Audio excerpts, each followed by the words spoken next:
વેલા વેલા આવો મારા વાયલીમાં. છેલ્લે એમ કહે છે કે કર જોડીને કરીમા બાઈની વિનંતી, તમે ભક્ત મંડળને હારે તેડી લાવજો અને લેવાને કાંઈ ગરીબ ઘેરે પરિશાદ.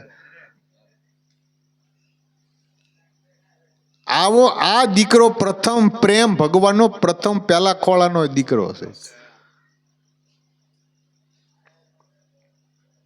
જગ્યા પેલાનો અમર જોગી પ્રેમ જળ એની પાસ, આશા ને અલીલા રાણી પૂજે આ ધર્મ નિજાર. આશાથી આત્મપદ છે અને અલીલથી સંસાર છે. આપણે ભગવાનને પ્રાર્થના કરીએ નાત ગતિનું સારું કરજો. તો નાત એટલે શું અને ગતિ એટલે શું? નાતનો સંબંધ છે એ બાપા લોહીનો સંબંધ છે.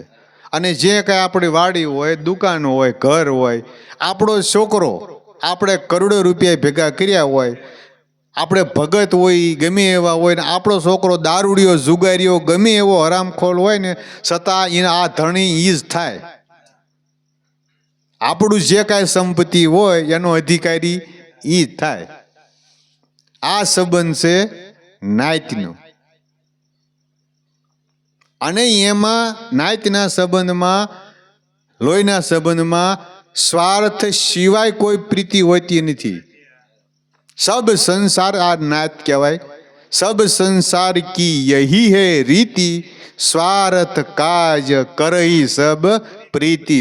તુલસીદાસે રામાયણમાં સોપાઈની ટાંક મારી છે, સ્વાર્થ વગર કોઈ પ્રીત કરતું નથી.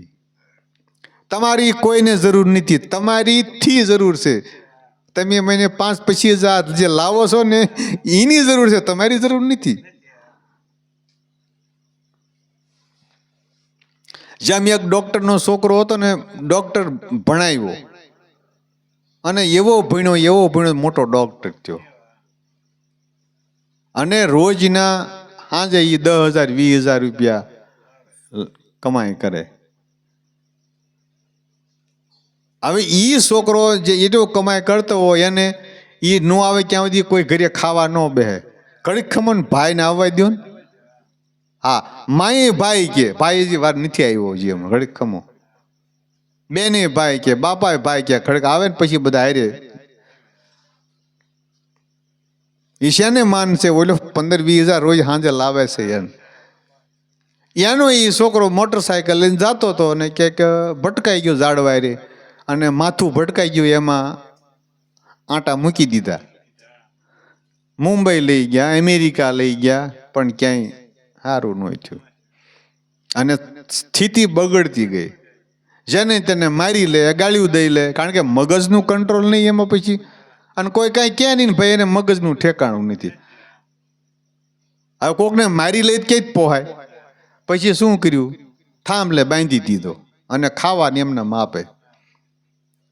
હવે ઝાડા પેશાબ નહીં કરે થાંભલે અને ઓસરીમ બધી ઉડાડે અને માન છોડીને બાપાને બધા હવે, હે ભગવાન આનું દુઃખ અમારેથી જોવાતું નથી. હે પ્રભુ, હું એક 11 રહીશ આની.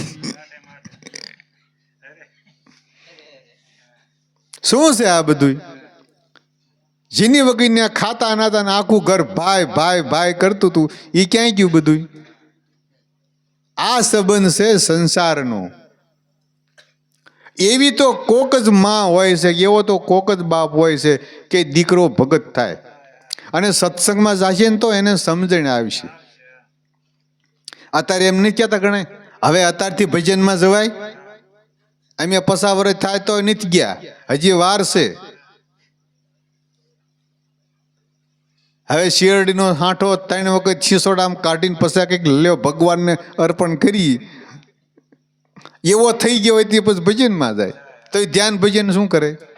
આપણા ગઢા કહેતા ને કે જુવાનીનું રળેલું અને વેલા જાગીને દળેલું. તો જુવાનીનું રળેલું કયું? ભજન સત્સંગ કરવો ને ધ્યાન કરવો ને બાપા, તો 1-2 કલાક એ જુવાનીમાં થાય છે. ગઢા ત્યાં પછી શું થવાનું હતું? ભજનમાં ક્યાંક જવું હોય તો ગઢા બેહી ન શકે, પછી શું કામનું? એટલે આ જુવાનીમાં કરવા જેવી વસ્તુ છે. હું જાઉં અત્યારથી નાના એવા 20-20 વર્ષના પાટો માટીને પાણે કાઢે એવા મંજીરા કૂટે છે, ઉજાગરા કરો છો. એ ભાઈ એને ભજન સત્સંગમાં જવા દે. એ ક્યાંક બજારે જાય ને બીજે જો રેવડીએ સડી જાય ને પેક મારવામાં, તો તારે આખી જિંદગી ઉજાગરો રહેશે. એની કરતાં ભજનમાં જવા દે ને, અહીંયા એ બગડશે નહીં, સુધરે ને કાંઈ નહીં. પણ આગો આ કોઈ એવું શીખવાડે? આ ભજનમાં બધા આવ્યા છે તો આપણે અહીંયા હું બધા શું કહીએ? આમું વ્યસન ઓછા થાય એવું કહીએ કે ભાઈ આ તારે ખરસ ને ખોટી પો શરીર બગડે. કોઈ પણ વ્યસન હોય, નબળા ધંધાને આ છોડાવવાનો ધંધો છે. વ્યસન કરાવવાનો ધંધો નથી, આ છોડાવવાનો ધંધો છે. અહીં કોઈ બગડે નહીં, સુધરે નહીં તો કાંઈ નહીં, પણ કોઈ નબળું અહીં શીખવાડે નહીં. કારણ કે બધા અહીં સુધરવા, આપણે બધા અહીં શું આવ્યા છીએ? સુધરવાનું છે ને. આ ઉજાગરો મફતનો નથી કરવાનો, આપણે સુધરવું છે. આપણે મનુષ્ય અવતાર મળ્યો છે તો કાંઈક માણસ જેવું થઈને અહીં જીવવું છે. કાંઈક આપણું નામ રહે, કાંઈક આપણું કમાઈ રહે, એવું આપણે કાંઈક કરવું છે. એના માટે આપણે છે. અને જે ગઈત છે એમાં શિષ્ય પરંપરા, એના કોનો દીકરો એમ ન કહેવાય. તમારા ગુરુ કોણ છે? ગઈતમાં શું પૂછાય? તમને કોણ ગુરુ મળ્યા છે? કે આવું તમારું દિવ્ય જીવન છે, ધન્ય છે તમને તમારી સમજને, તમારા ગુરુને પણ ધન્ય છે. આ કેની વાતું છે? ગઈતની વાતું છે. ગઈતમાં નાચ જાત ન હોય. બ્રાહ્મણનો ગુરુ હરિજન હોય ને હરિજનનો ગુરુ રાજા હોય ને રાજાનો ગુરુ પાછો પટેલ હોય ને. ગઈતમાં કોઈ નાચ હોય ને? આપણે જોઈ છીએ ને, દાસી જીવનના ગુરુ કડિયા હતા, પટેલો હતા. રોહિદાસ જાતિના સમાર જોડા હાંધવાવાળા, એના શિષ્ય મીરાબાઈ. ક્યાં રોહિદાસ ને ક્યાં મીરા? એટલે ગઈતીમાં કાંઈ નાચ આવતી નથી. આપી દો હાલો.